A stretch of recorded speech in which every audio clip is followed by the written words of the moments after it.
Hello viewers, this is Suman Dutta. তো আজকে present হলাম নতুন একটা ভিডিও নিয়ে। আজকে থাকছে ত্রিপুরা এসটিজিটি এক্সামের জন্য একটা গুরুত্বপূর্ণ ক্লাস। সেই ক্লাসটা অবশ্যই সবাই মনোযোগ সহকারে দেখবে, কারণ এখান থেকে তোমরা অনেক কিছু শিখতে পারবে।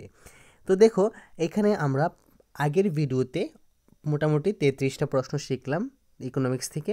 তো এখানে আমরা সবাই জানি 500 প্লাস যে মার্ক 1 সেটা আমরা এখানে আলোচনা করছি। তো আমি বলেছিলাম যে 100 জন যদি ভিডিও দেখে তাহলে আমি পিডিএফটা দিয়ে দিব, কিন্তু একটাই দুর্ভাগ্য যে এখন অবধি 20 ক্রস করিনি, ঠিক আছে, 20 প্লাস হয়নি। তো সেখানে আমারই মনে হয় কিছু উইক পয়েন্ট আছে যে আমি টাইপ করে দিতে পারিনি, হাতে লেখা দিয়েছি, তাই অনেকের মনে হয় বুঝতে মানে পসিবল হয় না, তার জন্য ভিডিও দেখে না। তো অবশ্যই আমি এখানে হার মানবো না, আমি চেষ্টা করে যাব, দেখা যাক কী হয়। তো আজকের প্রশ্ন যে বাণিজ্যিক ব্যাংকগুলি তার মোট আমানতের একটি নির্দিষ্ট অংশ রিজার্ভ ব্যাংকের কাছে জমা রাখে। একে কি বলা হয়? একে সিআরআর বলা হয়, অথবা নগদ জমার অনুপাত বলা হয়। মানে বাণিজ্যিক ব্যাংকগুলি তার মোট আমানতের একটি নির্দিষ্ট অংশ আরবিআইয়ের কাছে কি করে জমা রাখে।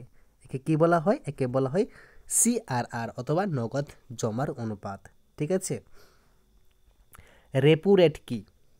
বাণিজ্যিক ব্যাংকগুলিকে কেন্দ্রীয় ব্যাংক যে সুদের হারে ঋণ দেয়, মানে এই যে বাণিজ্যিক ব্যাংকগুলো আছে যেমন এসবিআই, ঠিক আছে, এই যে এসবিআইকে কেন্দ্রীয় ব্যাংক মানে আরবিআই যে পার্সেন্টেজে কি করে ঋণ দেয় এটাকে বলা হয় রেপো রেট। ওকে।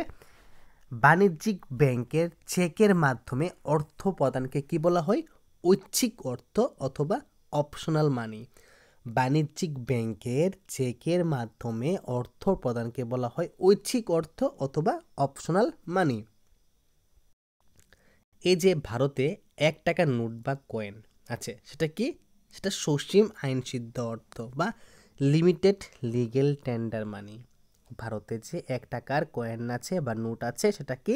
সেটা হলো সসীম আইনসিদ্ধ অর্থ বা লিমিটেড লিগেল টেন্ডার মানি। ভারতে 200 বা 500 টাকার নোট কি? এটা হলো একটা অসীম আইনসিদ্ধ অর্থ, ঠিক আছে, বা আলটিমেট লিগেল টেন্ডার মানি।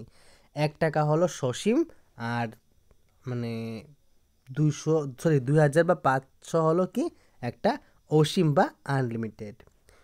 টোকেন মানি হলো অন্তর্নিহিত দ্রব্যমূল্যের বা অর্থ হিসাবে মূল্য অপেক্ষা কম।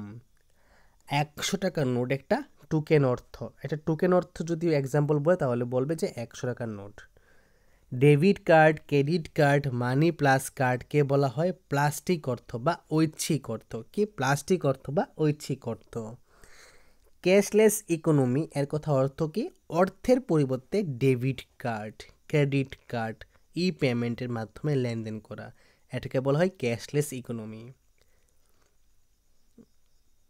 আধুনিক অর্থের রূপ হিসেবে গণ্য করা হয় চাহিদা আমানত কাগজি অর্থ মুদ্রাকে।